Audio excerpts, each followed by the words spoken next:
Welcome to Coming Out of the Spiritual Closet with your host, me, Brittany Whittig. Join me every week to explore and demystify the world of modern spirituality. This week, I interview Hannah Johnson of Hannah Johnson Coaching.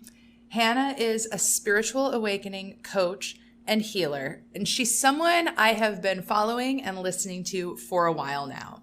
Hannah is a podcast host. Her podcast is called Your Spiritual BFF, and it's so appropriately named because Hannah feels immediately like a good friend when you listen to her speak about spirituality. I absolutely love her vibe, and this has always drawn me into her.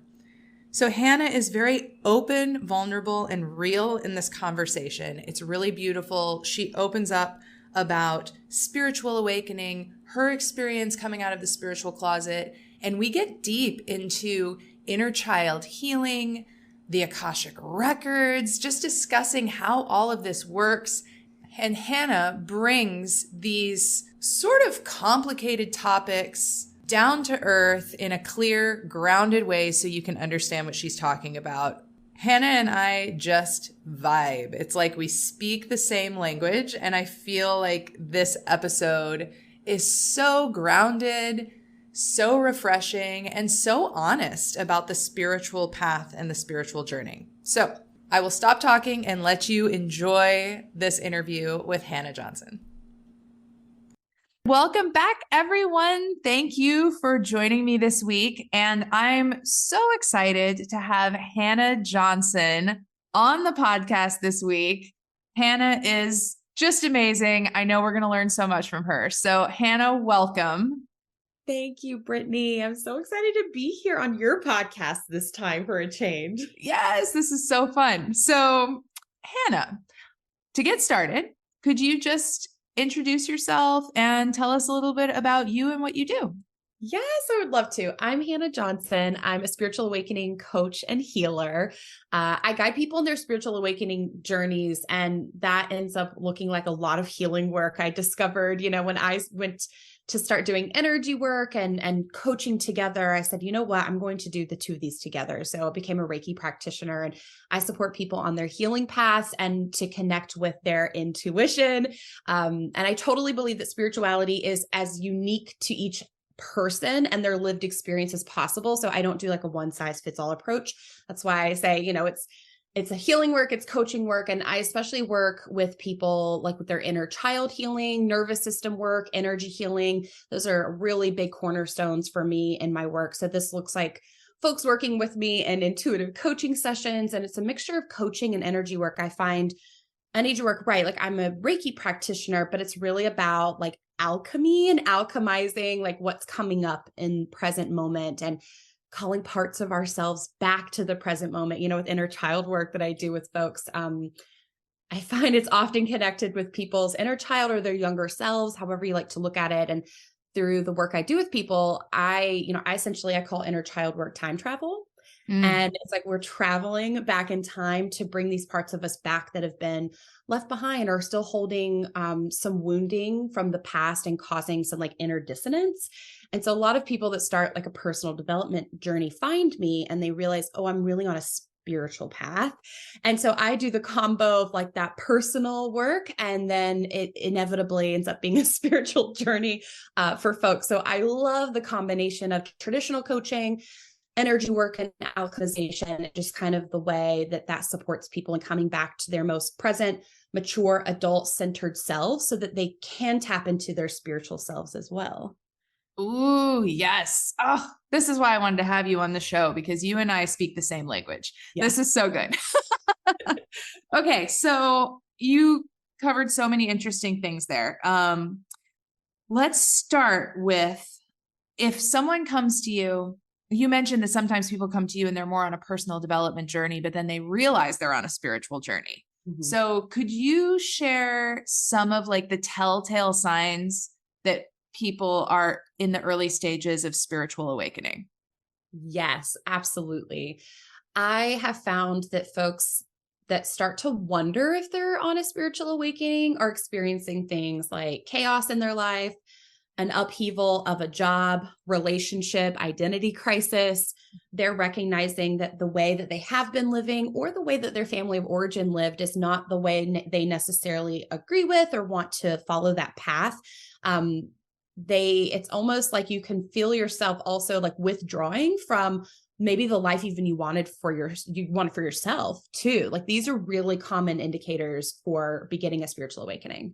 Okay. That was definitely very true for me and my experience. My experience involved, I mean, really all of that, including like divorce, career change, all kinds of things like that. So that's really interesting. The chaos. Yes. Yeah, that totally resonates. So when you were in your spiritual awakening, and this is total curiosity question, at what point did you realize it was a spiritual awakening and not like just a personal development journey? Like, I'm not just changing, but I'm having a spiritual awakening. Was there a point where you realized that? Oh yeah, there was definitely a point where I realized that. And it came at the time when I was leaving a career that I wanted since I was literally 5 years old. I knew I always wanted to be a teacher. So I went to school to be a teacher. I kindergarten through 3rd grade. So I taught littles, or actually preschool. I actually went to school for birth through kindergarten, child development. And so I taught in preschools for a while. And then I even taught kindergarten and 1st grade as well. And so I got out of school. I only taught for the public schools for 2 years after graduating college, university. So I was quite young and realizing like, I don't think this is what I want to do forever. So it was like a career and an identity crisis mixed in one, because this is the only thing I'd ever wanted so badly since I was 5 years old. I knew what I wanted. Wow. And I had this crisis of identity. And then at the same time, I was dealing with a lot of complex PTSD that was undiagnosed.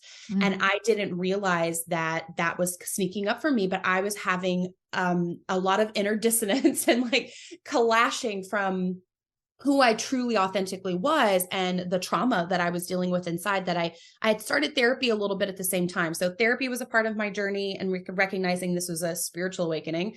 The career change and totally identity crisis, and being like a young adult in the quote unquote real world, all of it kind of culminated into the perfect storm for me. And thinking about when I started realizing, oh, this is a spiritual thing. It's funny enough, the therapist I found, who I just adore, I just adore. And it was traditional talk therapy and EMDR trauma therapy as well.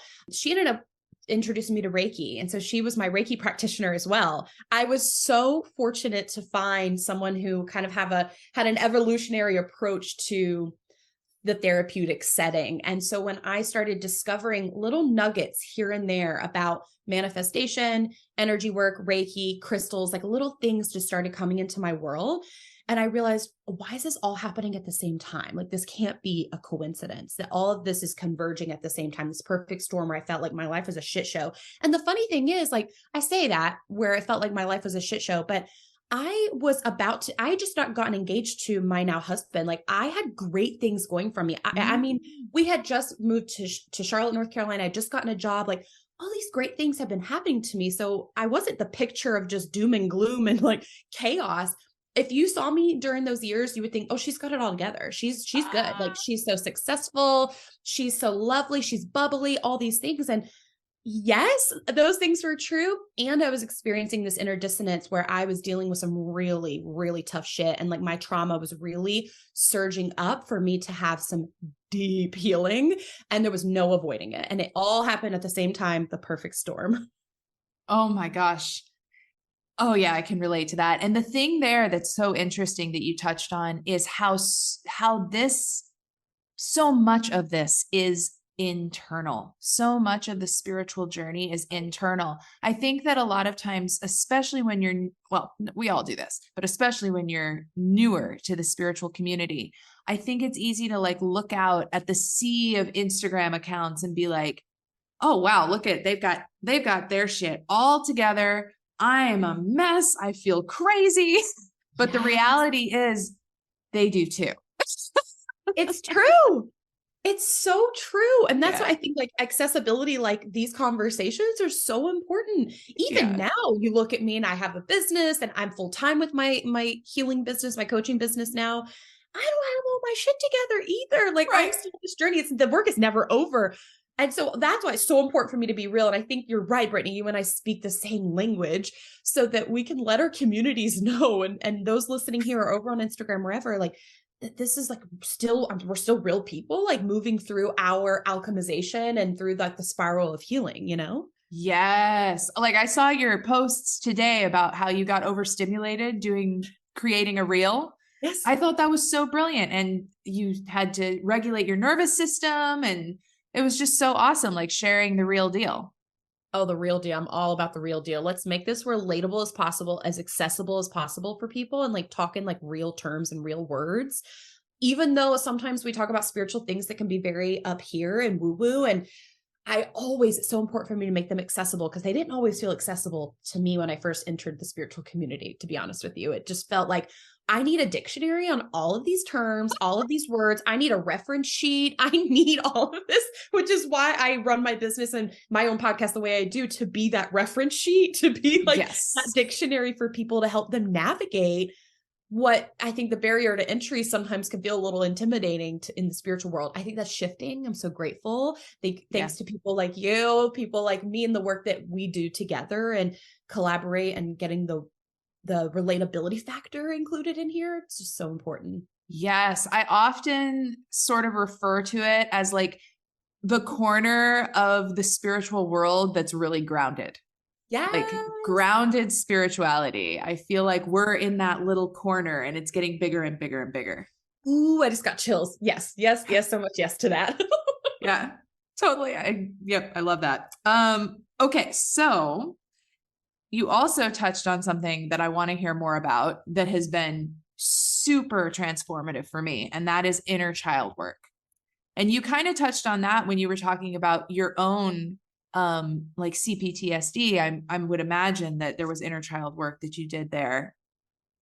Oh, it felt like all inner child work with that piece, right? And for me, and my intuition is very visual, and so my healing journey was very visual. So, and a lot of people struggling with PTSD or symptoms of that too, like you need to think about like flashbacks and like feeling like you're in those moments, like your body doesn't recognize it's here in, February 16th, 2023 at 6 p.m. You're back in time. And so that's why I call inner child work time travel, because it's literally taking these somatic experiences we're having in this moment that are not rooted in the current present moment. They're rooted in years and years and years ago and from trauma long past that's still coming through the nervous system and coming through your energy body as well. So I have a background in child development, birth through kindergarten, and when I left teaching, I was like, how the hell, like I'm so passionate about children and families. So I'm still to this day so passionate about it. And people hear me talk about it, they're like, how are you not a teacher anymore, Hannah? How do you not work with families? Like I work with children within adults. Yes. I work with people's inner children. Yes. And I could never imagine when I was having the identity crisis in 2017. Yes, in 2017, I could have never imagined like, how will I apply my life's work that far? I mean, I know it sounds dramatic. I was 24-ish, but I mean, truly, since I was 5 years old, I knew I was so passionate about this over and over and over throughout the years, and just finding ways to be a teacher before I was like through college. Like I was finding ways to impact families and children. I wish I could go back and tell that girl that was having this identity crisis and sobbing because she was leaving teaching and couldn't handle it anymore. And it just was not in the environment in which I could justify continuing working in the education systems and just the things that like was truly intolerable for me. I wish I could go back and tell her, like, you are going to be making so much of an impact from children from years ago and affecting their adult selves in such positive ways. So for me with inner child work, so much of it, yes, was with my trauma work and the complex PTSD and my experience of that. And calling all these parts back. Oh, I could get so emotional talking about it. Like calling all these parts back and visiting these younger parts of me that were like really stuck in the past, and holding the woundings where her needs weren't met, where, she was put in an unsafe situation. She was, dealing with things that no child should have to deal with. And so when our child selves, or any children, experiences something that they can't comprehend or deal with, we find ways to cope, because we're beautiful, incredible, resilient human beings, and our nervous systems and our brains and our bodies find way to get through the hardest shit possible. And so I could see my journey, and there were like little paths leading me back to the youngest Hannah possible, and those moments where she was like waiting on me to come back and and rescue her and love her and give her exactly what she needed. Excuse me. I didn't anticipate to get it's beautiful. so emotional, but this is like the power of this work is like going back to those parts that felt like they couldn't manage, but they somehow incredibly did. And our inner children, they're not only holding the pain and the wounding from the past, but they are holding so much wisdom for us. That is transformative. And when we start working with and calling these parts of us back here in the present moment, we can show up as our mature, adult, centered, grounded selves, and start showing up as our true, like authentic selves that it's really been in here all along. And when we call these parts back up to us home, these inner child parts, and we're creating healing and safety for them, we start collaborating with them, and they are able to share their wisdom, their incredible wisdom with us. And we have like these extra parts of us back home, and we're showing up more fully and wholly. It's truly the most like transformative work that I've discovered, and I love sharing it with other people. It's so incredible. It feels like, as you talk about that, what comes up for me is like deep authenticity, because our child selves are fresh out of the non-physical. Yeah. So it's like, they're not so conditioned. That's right. So that's right. Yeah, that's really interesting. Yeah. I've often thought about how, as I become more and more myself as a grown-up, I feel closer and closer to the child version of me. It's like, oh, right, that thing that I loved when I was a kid, I'm doing that again. Yes. Oh my gosh. What are some of those things, Brittany, that you used to love doing as a kid? I'd love to hear young Brittany. What did she love? Writing. Oh, this is so lame. Get ready, everyone. On summer vacation, I used to do book reports and on travel books for fun. I would actually do book reports and present them to my parents. Nobody was asking me to do this. I enjoyed it. I love this so much. Oh my gosh. The little girl in me, I used to make my sister sit and do like lessons with her when we were younger. She always had to be the student. I had to be the teacher. Oh yeah. I would have loved you. You would have just been, oh my gosh, I could see you as my little sister, and just like going in there, like you're going to do your book report. I would have loved to hear your book report. This is the most nerdiest, cutest thing I've ever heard. Yeah, it was totally. And then what happened as a grown-up is I became a professional travel blogger. So hilarious, right? Like, talk about authenticity. Your younger self is like, yes, I'm so glad we're doing this. You found a way to keep doing this. Yeah, writing book reports for fun. Oh my gosh, I love that so much. It's so precious. Oh, I would love to hear one of yours. Although I guess you became a teacher, and yours was sitting people down and teaching them and creating little quote unquote quizzes for her. My dad had this old school desk. It was from like the old timey school desks, all wood. And we had one. I don't know where he got it, but I would make her sit in it, and I would have a little whiteboard or like paper, and I would come up with these random spelling tests and quizzes for her, even though I probably couldn't even spell the words correctly. And she's a year and a half younger than me. And she would do it. She would sit there, and I'd make her sit through school, and I just loved it. And the other thing we would do sometimes is do talk show, which is so funny. I have a podcast now. I've just started interviewing people, but I would do this talk. Oh my gosh, I forgot about this, Brittany. We would do talk show, and we would sit next to each other, and I was like, as if I was Oprah or Ellen, and I'm just sitting there like interviewing her. I was always the host. Okay. Never the the guest. So this is very full circle for me to be a guest on your podcast, but that was something my child self, I'd love to do that too with my sister. Oh my gosh, I love that. What a trip. Oh, that's so interesting. Yeah, inner child work. So cool. Oh, you know what? One more thing I want to ask you about inner child work. This is like kind of a really out there question. Audience, just prepare yourselves. This is a little bit up and ungrounded, but okay. So if time is not actually linear, if everything's happening all at once, let's play with this model for a moment, then could that mean that when we do inner child healing, like when we return in our minds to a memory and we do some healing work with our child selves, is it possible that we're actually time traveling and changing the past on some level? I mean, it's like that brain explode emoji. I mean, yes. Like, I don't just, everything in me when you said that was just like, oh, yeah, like you're speaking truth. It feels like that to me. Like it has felt like that to me when I've done inner child work, where it actually feels like I truly changed my past.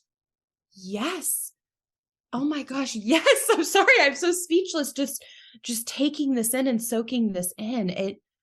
It does. And, I feel like we hear that a lot, which is like, can't change the past and all these things. When I've done inner child work similarly, it feels like my past has changed because I'm experiencing it differently here in, our adult present moment. And that feels like it's changed. My perception, my nervous system has changed because you can have the memories don't go away. Even if the memory is similar, still something has changed. Something in the past has changed. And it's like your timeline healing. So I tell people, for instance, if we're in a session with somebody and where their 5-year-old self, where they made an art project and their teacher or their parent said something, or another student said something unkind or dismissive, and they felt really ashamed by what they had done.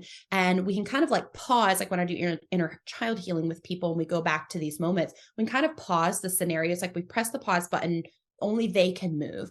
And it's like, what in this moment could have supported? What did you need? Can we take you out of this situation and meet your needs over here and protect and support and talk to that child self and let her express? So say that was at 5 years old and we do some of that work. Every version of you from 5 years old to the current moment is receiving that healing. Yes. That's like quantum healing. Oh my gosh. Like, you're receiving a timeline healing from 5 all the way to 6, 7, 8 to your current day and even future, I would say. Talking about like, time isn't real and it's all like happening at the same time, right? Yeah. It's all timeline healing. So every version of you before and even after that and beyond is receiving that healing in that moment. That's huge. Yeah. Huge. It's powerful stuff. Everyone get in on some inner child healing. It's powerful stuff, people. Like, yeah. And then we're like living more presently in the present and in the future. And we're showing up. That's what I always say to people. We think we're showing up as our mature adult selves, but in the moment that we're having an absolute meltdown, or we've been triggered by something that we're like, whoa, what the hell was that? Or I snap at my partner, or I'm having a meltdown over doing something in my business, or I'm feeling overstimulated. I'm right back there in 1995. I'm right back there in 2001. I'm no longer here in the present, right? Yeah, for sure. For sure. Oh, fascinating. Okay. Let's see. So something else I want to make sure that I get a chance to ask you about. This is a hard left turn, sort of. I know you do Akashic record readings. It's only like a soft left turn, actually. So could you tell us about the Akashic records? What are they? Why do they matter? I love the Akashic Records. This is something that I have been doing now for a few years. I had been hearing about the Akashic Records probably towards the beginning of my journey. It felt way too out there for me. I was like, what the hell is that? Like, what do you mean the record of my soul? What do you mean there's a book with everything I've ever said, felt, done, experienced, thought, it's all in a book? Okay, whatever. And I remember getting like little seeds were planted again and again. And I'm just like, okay, cool. Walk away from it, not interested. Or I'd listen to a little bit here and there. And then it's so funny, everything I've ever said, oh, that's too weird, I end up like doing or experiencing or loving at some point. So if you're somebody who is kind of like, you know, side eyeing Akashic Records and something else in the spiritual realm, I guarantee you'll be discovering it and enjoying it and trying it out in a couple years time. That's how it's been for my journey. So Yep.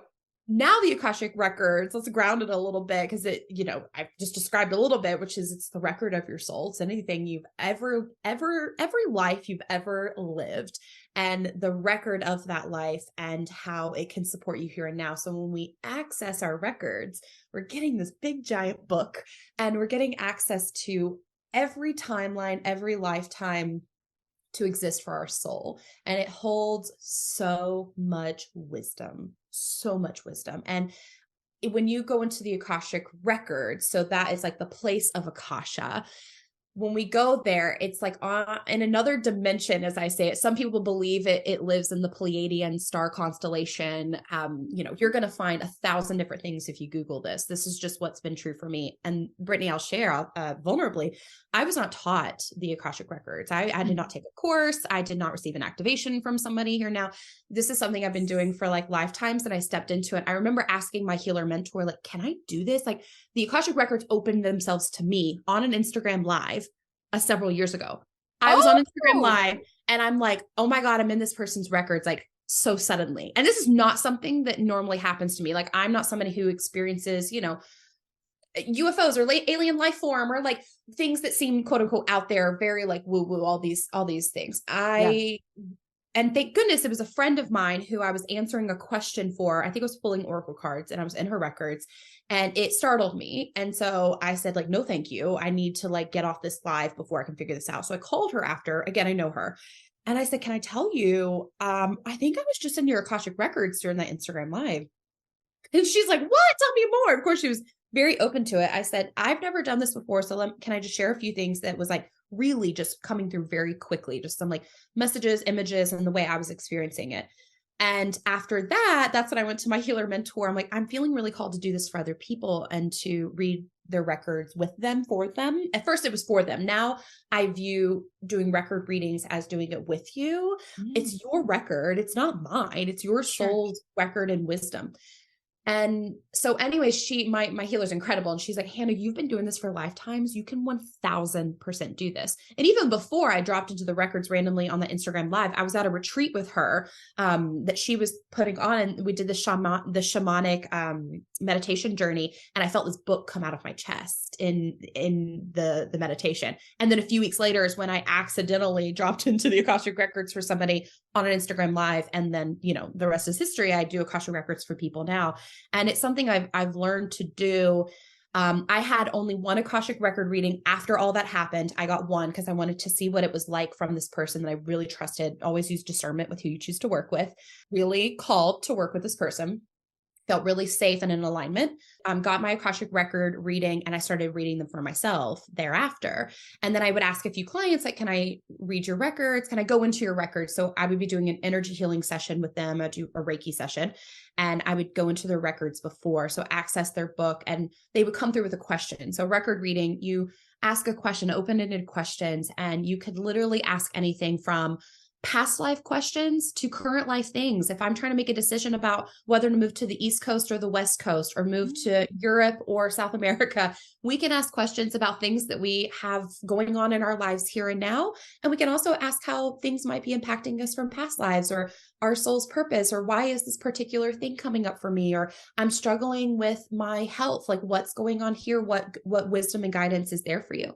So there's so many things, endless things you can ask in the records. And the other thing I'll say about going into the records, when we go into the place of Akasha, it's such a high vibrational energy, like nothing untoward or sketchy or dark or anything can be there. It's like the highest vibrational energy is so pure.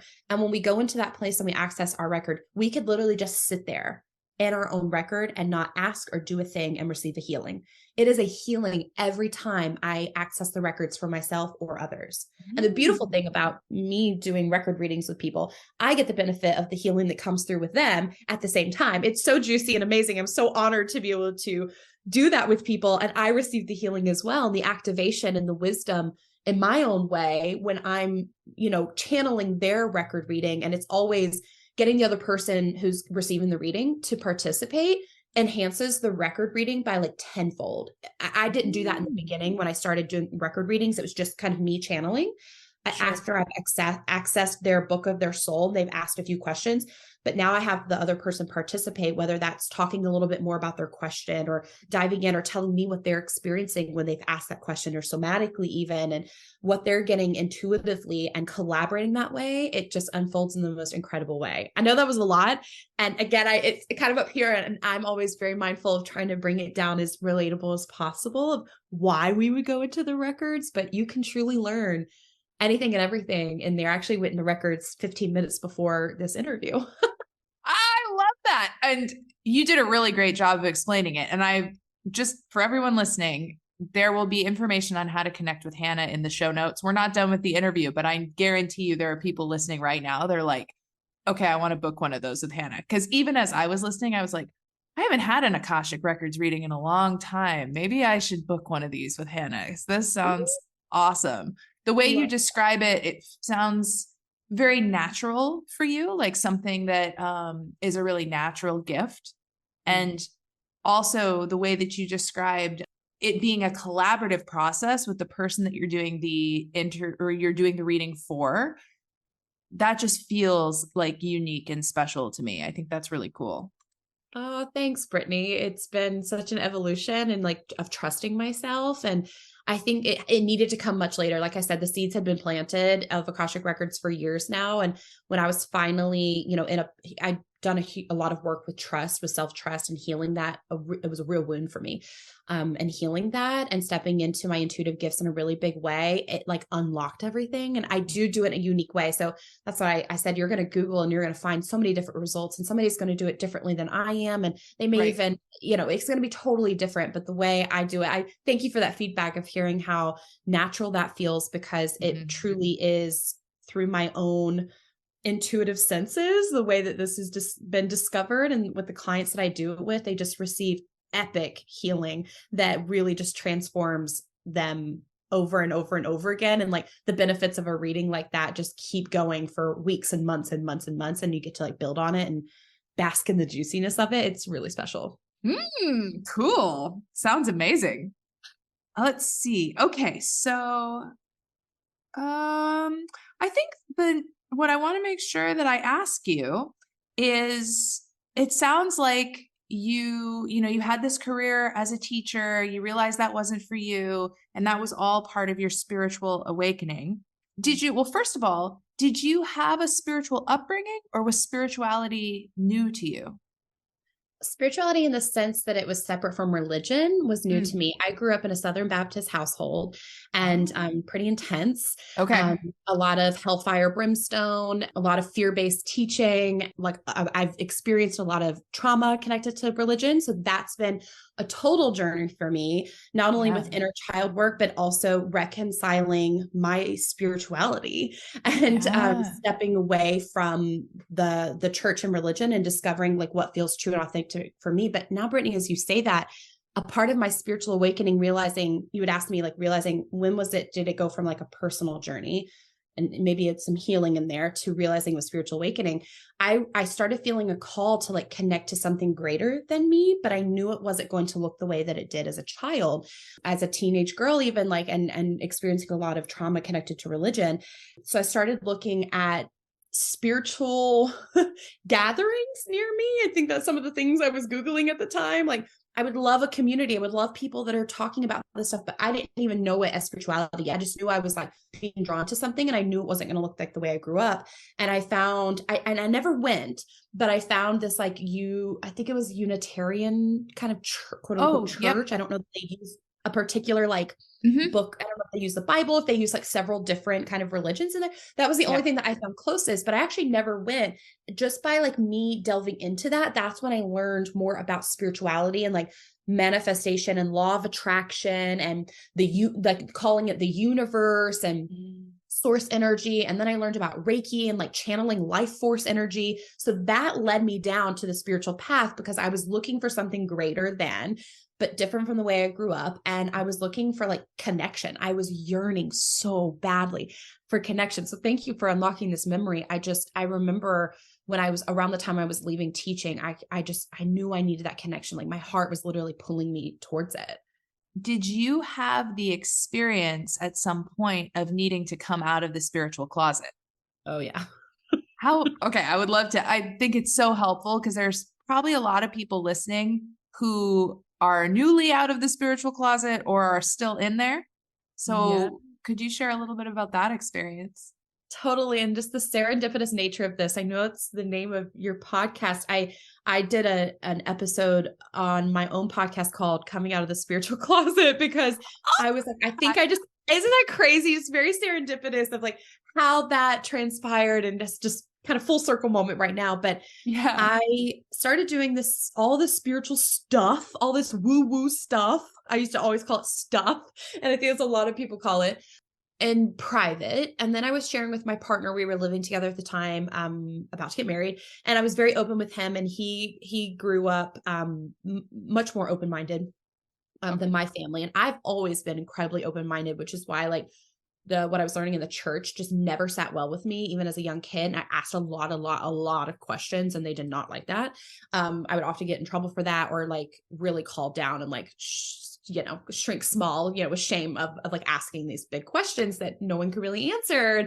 You using, hate to justify certain things. So I started talking to my husband or my fiance at the time, and I would have like crystals around. I got my first oracle deck, and I remember feeling like I have to hide all of this. I don't know. Like if my family ever came over, I would sweep my entire apartment of any books, journals, crystals, oracle decks, anything that indicated any of this stuff, because I thought they're going to think I'm doing witchcraft. Like they're going to think, and they're going to tell me, you're going to hell and all these things.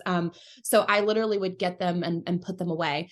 I did that probably for like 2 years. And so I was coming out of the spiritual closet to my very close people. So my best friends, my husband, and then I started doing Reiki energy work.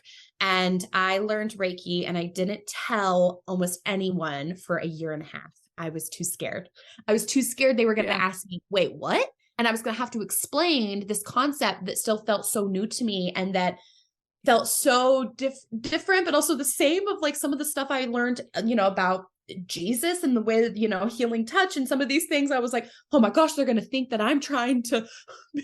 So scared. I was so scared. And religious trauma will do that to you, but also will like wounds with self-trust and self-doubt. And so will past life wounds of, we call it the witch wound or things like that. So that was a little bit of my journey. I hid a lot. And I would skirt around subjects. And even when I started my podcast, Brittany, my podcast is Your Spiritual BFF. I was like really still watering down when I was sharing for my first few episodes. And then I was like, oh my gosh, I think I have to talk about past lives, Akashic Records, spirit babies, spirit guides. I think I need to start talking about this. And so I quote unquote came out in the spiritual closet through my podcast, but on my social media too. And, I had cultivated an amazing community, but I also had people on there that I went to high school and college with. And I was so afraid what they were going to say. And like sharing these things, I was terrified somebody was going to call me out because of my experience with like that having happened when I would question things as a young child. I'm trying to kind of like reflect on this now, even Brittany, and going like, when did it all happen? It didn't happen one giant way. It was just a little at a time. When I started my business though, I called it life coaching. I deep down wanted it to be spiritual coaching, but I couldn't even admit to myself that that's what I wanted to do. So I literally lied to myself, to my family, to my friends, to my in-laws, to my parents, even to my husband, and of like, oh, I'm going to do life coaching. I'm going to support women and their empowerment and like, help them find their voice and like talk to their boss about getting raises at work and finding new jobs and interviewing. And like, I had to quote unquote legitimize it in that way. Yeah. And that's when I started realizing the work I was doing with people in these sessions. Yeah, maybe they were coming for life coaching. Like one girl, I think I worked with her and she got a $25,000 raise at work. I mean, that's incredible after 2 or 3 sessions together.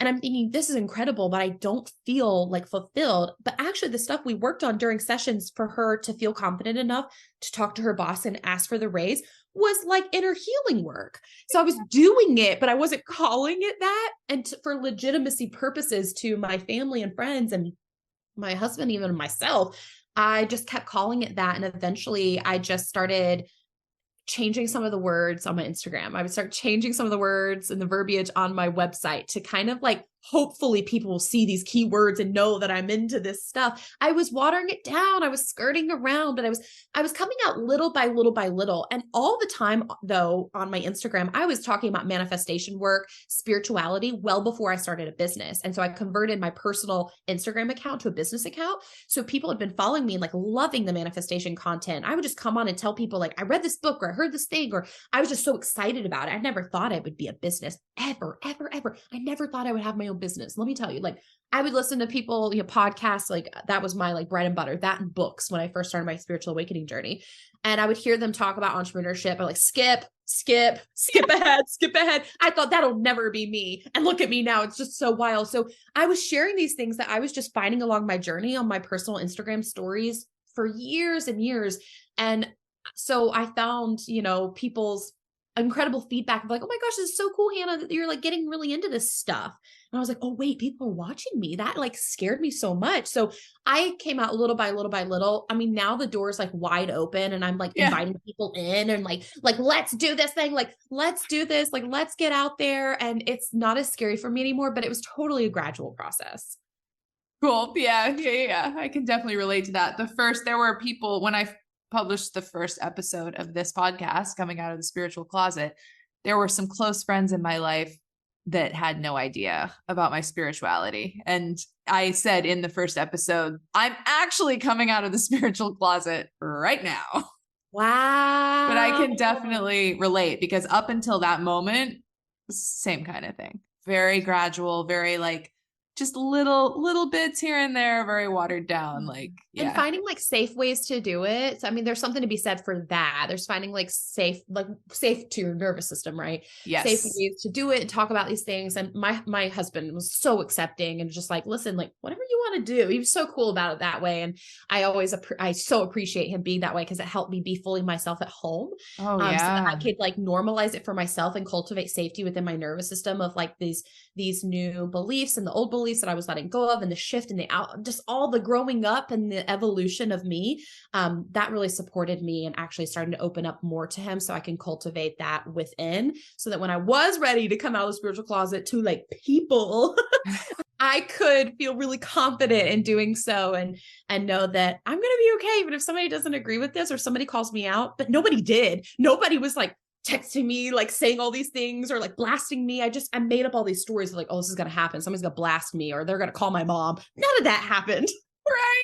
Oh my gosh. Yep. I could totally relate to that. And I'm sure so many people listening can too. Yes. It's a process and absolutely doing it at the pace. There's no one right way to do it. Doing it at the pace that feels right for you and your nervous system is always the way to go.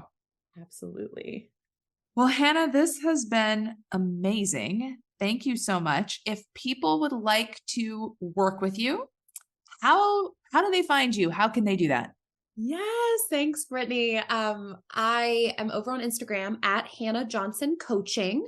I love hanging out in the stories. So if you give me a follow, always hanging out in my stories and you can always send me a DM and say hello. I love chatting with people and just hearing where you're at in your journey, what you're into.